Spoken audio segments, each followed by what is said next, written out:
आदरणीय वेंकैया नायडू जी, फाउंडेशन के अध्यक्ष आदरणीय संगीता जी, मंच पर विराजमान आदरणीय सिंधिया जी, सभागार में उपस्थित सभी विशिष्टजन, देवियों, सज्जनों तथा मित्रों, मैं सबसे पहले अरुण जेटली जी की पुण्य स्मृति को प्रणाम करता हूं।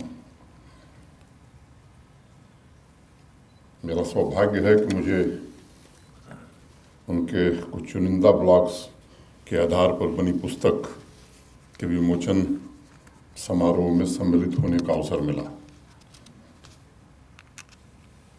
मुझे दुख है कि वो इतनी जल्दी चले गए, किंतु उनके मौलिक विचार आज भी कहीं न कहीं अनेक लोगों के अंतर्मन की गहराई में मौजूद है।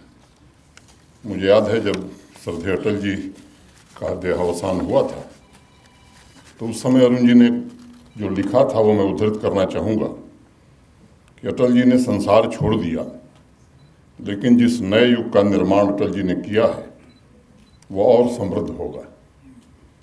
मुझे लगता है कि राजनीतिक जीवन में अरुण जी की मौजूदगी अगर तर्क और राजनीतिक अभिव्यक्ति के नए युग की शुरुआत थी तो संसार छोड़ने के पश्चात उन्होंने एक ऐसी लेगेसी, ऐसी विरासत छोड़ी है जो राजनीति, बिजनेस और एकेडमिक्स तीनों क्षेत्रों में चिंतन की नई धारा की शुरुआत करती है। संयोग से मेरा परिचय उनसे पुराना है। जब मैं हिंदू विश्वविद्यालय में विद्यार्थी था, जब मैं विश्वविद्यालय में गया था उस समय वो दिल्ली विश्वविद्यालय छात्र संघ के अध्यक्ष हो गए थे। श्री राम बहादुर राय जी ने मेरा उनसे परिचय कराया था। मैं अंतिम ब्लॉग जो उन्होंने लिखा वो जम्मू कश्मीर से संबंधित है, उसी पर 2 मिनट कह के मैं अपनी बात को ख़त्म करूंगा, क्योंकि मैं एक विज्ञापन के तौर पर हूँ। अभी बड़े विद्वान लोगों का एक अच्छा सीरियल आप लोग देखने वाले हैं, तो मैं अपनी मर्यादा को समझता हूँ।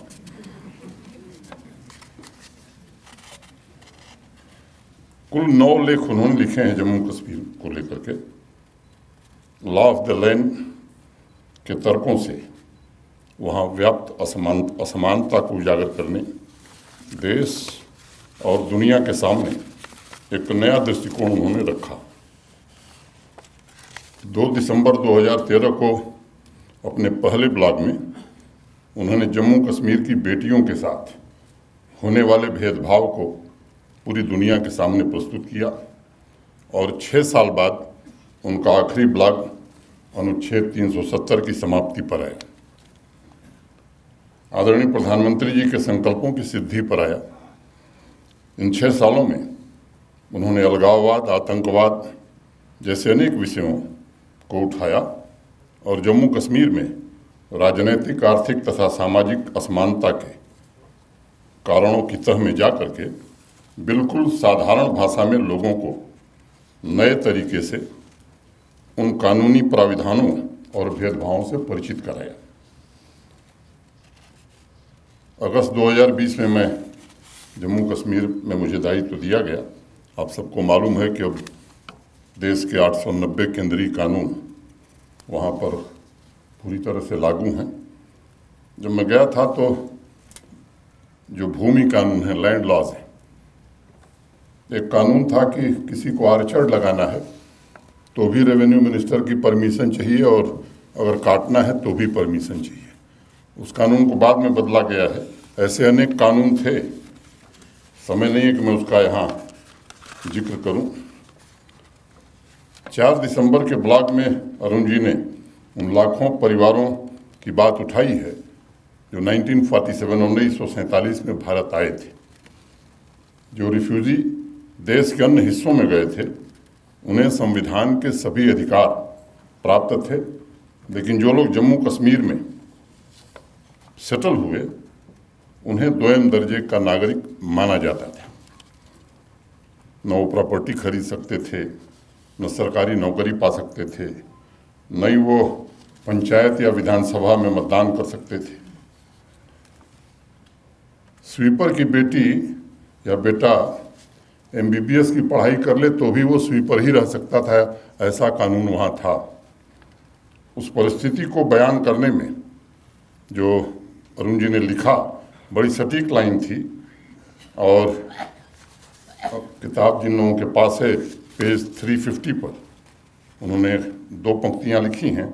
Article 35A discriminated between the 2 categories of Indian citizens and resulted in distancing Kashmir from the rest of the country. आप में से अनेक लोगों ने पढ़ा होगा, वाल्मीकि समुदाय की एक बच्ची थी, राधिका गिल। उसका एक वीडियो बड़ा वायरल हुआ था 2019 में, अगस्त में यूट्यूब पर खूब छाया हुआ था।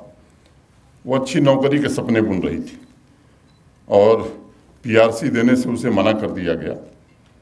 स्पोर्टिंग टैलेंट के आधार पर पूरे देश में उसने अपना ही नहीं, सबका नाम रोशन किया, जम्मू कश्मीर का भी, बट उसे जम्मू कश्मीर में नौकरी नहीं मिल सकी। अब मुझे लगता है कि ऐसे अनेक लोगों को न्याय मिला है, चाहे वो वाल्मीकि समुदाय के लोग हों, आदिवासी हों, गुरखा समाज के लोग हों, सफाई कर्मचारी हों, या जम्मू कश्मीर की बेटियां, वेस्ट पाकिस्तानी रिफ्यूजी, इन तमाम लोगों को अब न्याय मिल रहा है।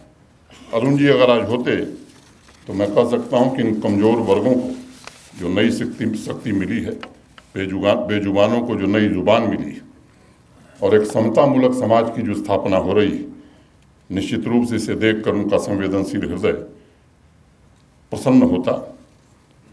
उन्होंने रिग्रेसिव कानूनों की वजह से वहाँ कभी इंडस्ट्रीज नहीं आई, इसका भी जिक्र उसी लेख में है।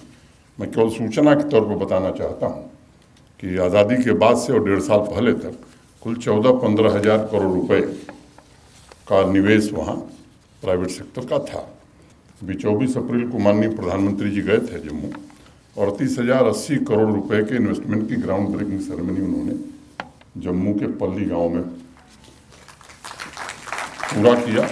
और आज की तारीख में 56,000 करोड़ के प्रस्ताव जम्मू कश्मीर प्रशासन के पास हैं।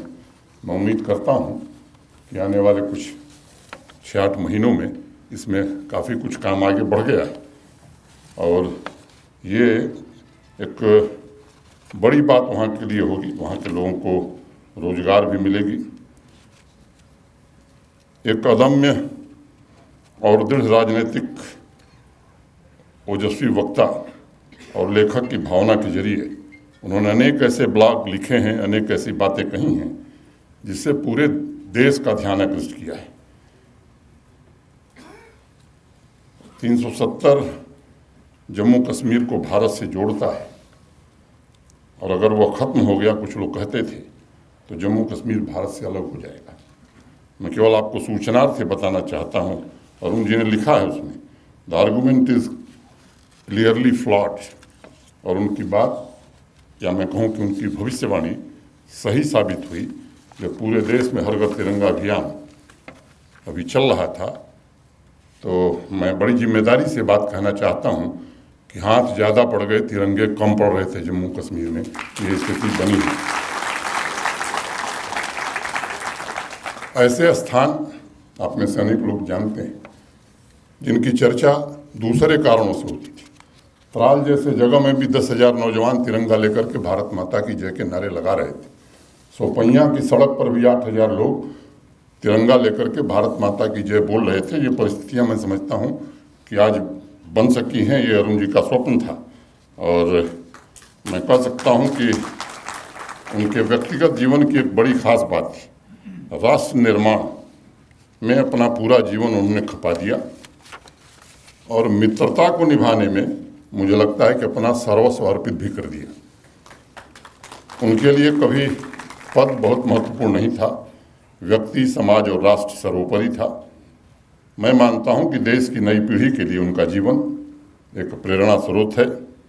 अवश्य ही रीडर्स को उनके गतिशील व्यक्तित्व और मानवतावादी विचारों से प्रेरणा मिलेगी। मैं एक बार पुनः उनकी पुण्य स्मृति को प्रणाम करता हूं और आदरणीय संगीता जी को और उनके परिवार को बहुत बधाई देता हूं कि एक बहुत ही पुनीत काम आपने फाउंडेशन के नाम से शुरू की और उन फाउंडेशन से शुरू किया है, जिसमें शिक्षा और स्वास्थ्य को लेकर के आगे भविष्य में निश्चित रूप से मुझे पूरा भरोसा है उत्कृष्ट काम होगा।